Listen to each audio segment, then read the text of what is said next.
بسم الله الرحمن الرحیم. نن د سی آی ټي پروګرام څوم پروګرام وایو؟ دریم. وینډوز مو ویلې چې موږ ویلې وینډوز څه کار ده؟ اپریټینګ سیستم ده او هارډویر په کار اچوي ترڅو په کمپیوټر کې اپریټینګ سیستم نه وي، زموږ کمپیوټر کار نه کوي، هارډویر مو کار نه کوي او نور سافټویرونه نشو چلولای. بیا مو ورډ ویلې چې ورډ پروسیسر ده د اپلیکیشن او ډاکومنټ د جوړېدو لپاره استعمالیږي چې هغه مو خلاص کوو. نن له خیرت شی وایو مایکروسافټ ایکسل. مایکروسافټ ایکسل کوم ورژن وایو؟ 2014. لکه څنګه چې ورډ 2014 2013 2014 دا افیس پروګرام ده، د افیس پیکیج ده. نو په ورډ په افیس کې مونږ ویل چې ورډ چې دا اپلیکیشن او ډاکومنټ لپاره استعمالیږي. مایکروسافټ ایکسل هم په افیس کې دا. نو په افیس کې به د څه لپاره استعمالیږي؟ تعریف به ولیکو. مایکروسافټ ایکسل. مایکروسافټ څه ته وایي؟ کمپنۍ نوم ده کوم چې د پروګرام جوړ کړی او 2014 ورژن دا ایکسل د پروګرام نوم ده. نو ایکسل از کالډ spreadsheet. ایکسل ته څه ویل کیږي؟ spreadsheet ویل کیږي. لکه څنګه چې مونږ ویلې چې ورډ ته ورډ پروسیسر وایي، وینډوز ته اپریټینګ سیستم وایي، ایکسل ته څه ویل کیږي؟ spreadsheet ویل کیږي. spreadsheet کوم پروګرامو ته ویل کیږي؟ spreadsheet هغه پروګرامو ته ویل کیږي in which we do mathematical and logical work. spreadsheet هر هغه پروګرام ته ویل کیږي په کوم کې چې موږ میتھمیټیکل او لوجیکل ورک کوو. میتھمیټیکل ورک چې ته ویل کیږي میت چې د ریاضي ته په انګلیسي کې وایي جمع منفي ضرب تقسیم څه چې د ریاضي کارونه وي هغه ټول په کوم پروګرام کې موږ کولای شو؟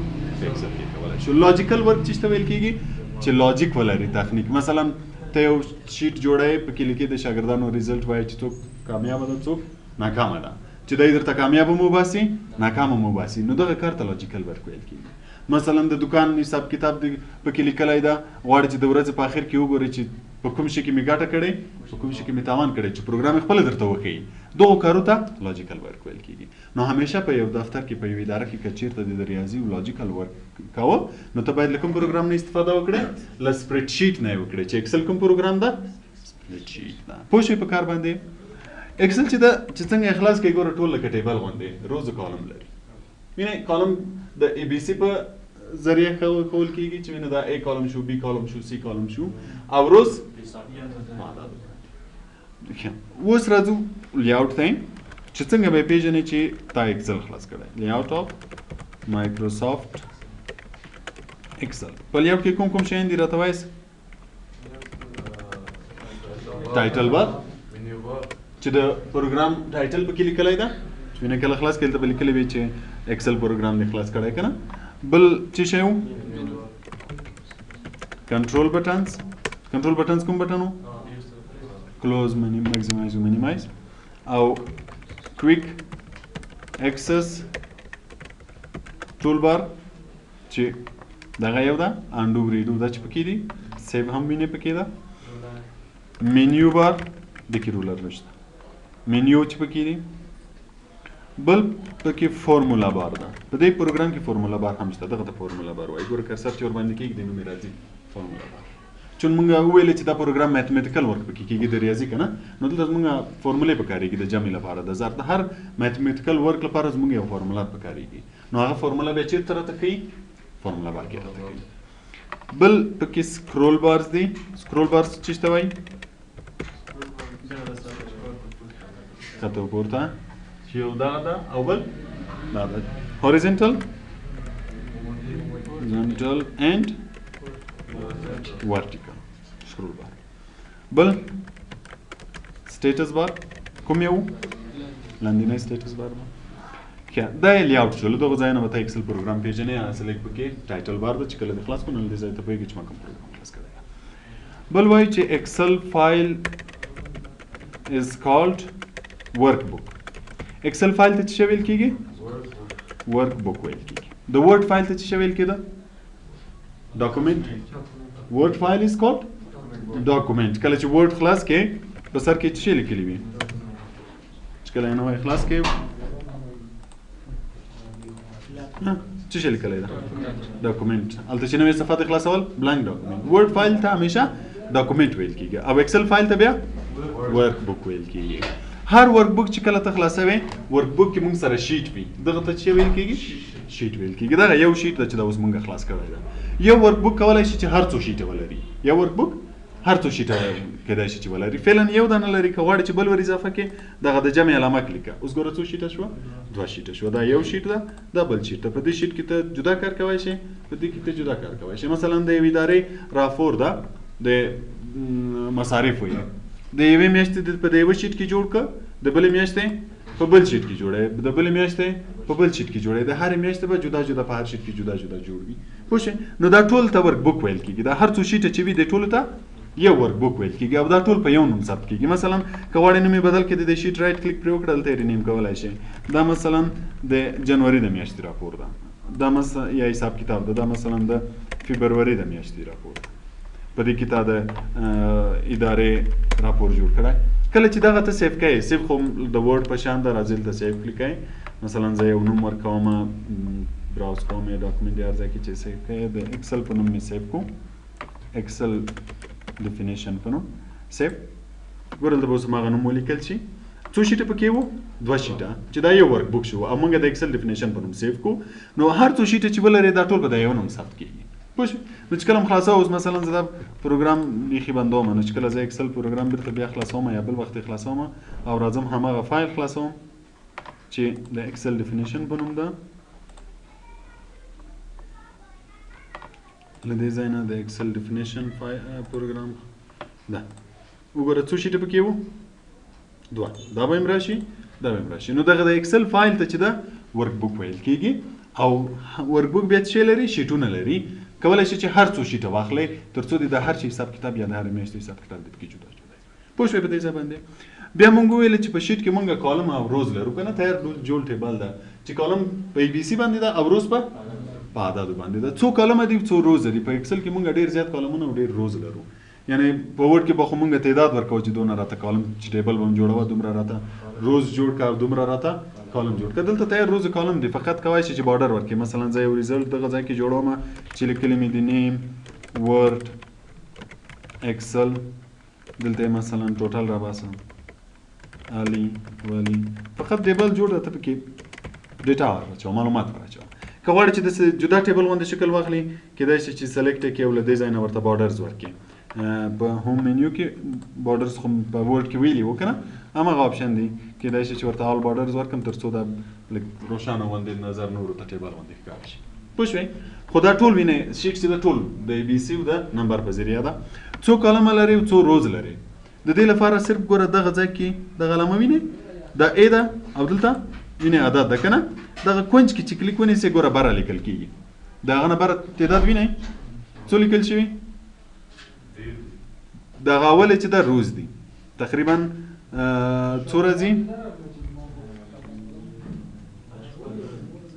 10,48,580 روز. دا په د یوه شیټ کې دومره روز دي او کالم څو دي 16,304. یعنې اوس ګوره که داسې مخ ته ځئ که نه د ای بي سی په ذریعه چې کله تر ځای ته پورې ورسېږي بیا وینې ای کېږي بیا ای ورسره یو ځای کېږي بیا وینې چې ځای بیا بي ورسره یو ځای کېږي. همداسې زه تقریبا 16,000 او څو دي دلته چې کرسر ونیسئ درته وبهیږي 16,304 کالمه دي او 10,48,580 روز دي. دا په د یوه شیټ کې دومره روز ګوره چې لاندې ځې اخري رو ته لاړ شي وینې اخري رو عدد به لیکلی وي. څو دي کالم خو د ای بي سی په حساب د تعداد یې نه ښکاري خو د روز چې د حساب په حساب ده ګوره چې اخري روز ته راشي 10,580 روز دي. دا په د یوه شیټ کې دومره روز لري او دومره کالم لري. پوه شوئ په دې؟ بیا راځو یوې خانې ته. موږ ویلې په ټیبل کې په ورډ کې چې یوې خانې ته څه ویل کېږي؟ سیل ویل کېږي. دا خو کالم شو دا روز شو خپله یوې خانې ته سیل ویل کېږي. دلته هر سیل چې د ځان ته ادرس لري چون کالم یې د ای بي سی په حساب دی او روز یې د عدد په حساب دی نو هر روز ځان ته یو عدد هغه لري ادرس لري. مثلا دغه ځای کې چې موږ کرسر ایښی دا کوم کالم کې ده؟ جی کالم کې ده. او کومه رو کې ده؟ نه. نو د دې خانې ادرس څه شی کېږي؟ جی نه کېږي. هره خانه کې چې کرسر وي اوس مثلا کرسر په دې ځای کې ده د دې ادرس څه شی ده؟ ال 40. دا د دې خانې ادرس ده چې کله کرسر کېږي ګوره دلته هم ادرس لیکل کېږي چې څو ده؟ ال 40 ده. نو هره خانه ځان ته ادرس لري او کله چې موږ میتھمیټیکل کار کوو هم موږ به همیشه بیا څه استعمالوو؟ ادرس به استعمالوو. څنګه؟ مثلا زه یو 2 عدد لرم دغه ځای کې مې لیکلي دي 0 او دلته مې لیکلي 40. زه غواړم چې دا 2 یا جمع یا 1000 بیا تقسیم چیرته هر چیرته چې کرسر ږدي همالته مثلا زه دغه ځای کې غواړم چې دوی جمع راوباسم. اول همیشه میتھمیټیکل ورک لپاره به همیشه په یاد وي چې اول باید څه شی ولیکئ؟ اول مساوي ولیکئ. تر څو مساوي ونه لیکئ میتھمیټیکل کار نه اجرا کیږي. جمع وي ضرب وي هر د ریاضي کار چې وي اول به همیشه مساوي لیکئ.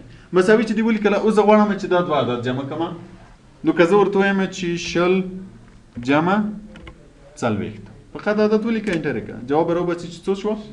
شپېته. نو اوس یې دغه شلو دغه څلوېښت جمع کړي او که راسل موږ دلته ورته ویله دغه فورمول چې موږ ولیکو دې کې دغه دوه نه دي جمع شوي دا څلوېښت شل نه دي جمع شوي موږ په فورمول کې خپله ورته ولیکل چې شلو څلوېښت جمع کړه. اوس به دلته فورمول نه ښکاري نو چې کله کرسر ورباندې کېږدئ بیا به فورمول په کوم ځای کې راته ښیي؟ فورمولا بار کې چې موږ مخکې ویلې فورمولا بار د دې لپاره ده چې فورمولا راته وښیي نو چې هلته کرسر کېږدئ بیا فورمولا درته ښیي. نو اوس ګوره موږ په فورمول کې ورته ویلې چې موږ ته څو جمع کړه؟ شل څلوېښت. یعنې که زه اوس راځم دغه عدد بدلوم مثلا دا 50 کوم او دا هم 50 کوم نو ګوره په ریزلټ کې خو څه تغییر رانغی. ولې رانغی؟ په دې چې موږ دا دوه نه دي جمع کړي. په فورمول کې راسن ورته ویلې وه چې څلوېښت له شل سره جمع کړه. نو اوس که چېرته ته دوی دوه جمع کړې اوس مثلا زه دوی دوه جمع کوم او کوم چېرته جمع کوم دلته نو بیا اول به څه شی ولیکې؟ مساوي علامه. بیا ورته وایي چې 50 دا 50 په کوم کالم کې ده؟ اچ کې آی کې خو یې جمع راباسو اچ څو کې ده؟ یعنې ادرس یې څو ده؟ راته وایست اچ 40 ګوره ما هم غلطه وایي. نو کله چې ادرس ولیکئ ګوره هغه خپله سلیکټ کېږي. پوه شوې؟ اچ بیا څو ده؟ 40 جمع چا سره جمع کوو؟ 50 ډبل 50 سره هغه چیرې ده هغه؟ جې څو؟ 25 ګوره دی هغه هم خپله سلیکټ شو. نو اوس چې ته انټر ووهې جواب یې څو راوځي؟ اوس یې دوی دوه جمع کړي دي. نو ګوره چې کله ته په دې باندې کرسر کېږدې فورمولا بار کې به وینې ادرسونه لیکلي وي چې اچ 40 جمع ده له جې 25 سره یعنې دغه خانه جمع ده له دې خانې سره دغه سل له دې سل سره جمع ده. نو چې کله تغییر راځي اوس مثلا زه دلته دا عدد چینجوم شل کوم جواب یې څنګه کېږي؟ اتوماتیک خپله ورسره چینجېږي په دې خاطر چې تا دغه دوه خانې جمع کړي دي. نو په دې دوه خانو کې چې هر تغییر راځي جواب کې به راسم تغییر راځي. مثلا زه دلته دا عدد بدلوم 10 جواب یې څو راځي؟ 50 راځي. همداسې که یې منفي کوې د جمع په ځای منفي علامه ورکړه که یې ضرب علامه ورکړه. بل اسانه لارې بیا څنګه کېږي مثلا زه دغه ځای کې غواړم چې ضرب یې کړم مساوي دی اول ولیکله د دې په ځای چې اوس یې ادرس ولیکې راسه همدا خانه کلیک کړه ادرس یې ګوره خپله لیکل کېږي څو ده؟ اچ 40 جمع بیا راشه دا بل کلیک کړه څو ده؟ جې 25 جمع مې ورکړې ضرب به یې کړو که نه د جمع په ځای به ضرب د ضرب علامه دغه سټیریک نشان وکړه جواب یې څو راغی؟ 600. نو اوس ګوره په دغه فورمول کې مونږ دا دوه خانې ضرب کړي او په دې فورمول کې دا دوه جمع کړي. نو چې کله په عددو کې تغییر راځي فرض مثال زه دا چینجوم لاس نو ګوره جوابونه به دواړه هم به دا چینجېږي او هم به دا چینجېږي. نو همیشه فورمول کې کوشش کوئ چې ادرس استعمال کړئ په دې خاطر چې بیا کله په هغه خانه کې تغییرات راځي که نه جواب کې به راسم خپله تغییرات راځي. که چیرې هم راسم جواب هغه لیکلی وي فورمول کې عددونه لیکلي وي بیا وروسته په خانه کې تغییر راشي سیل کې بیا به هلته ریزلټ چینجېږي. نو په دې خاطر همیشه چې راپور هر شی جوړوو کوشش کوئ چې فورمولو کې ادرسونه استفاده کوئ تر څو تغییر پکې راشي جواب به خپله تغییر راځي.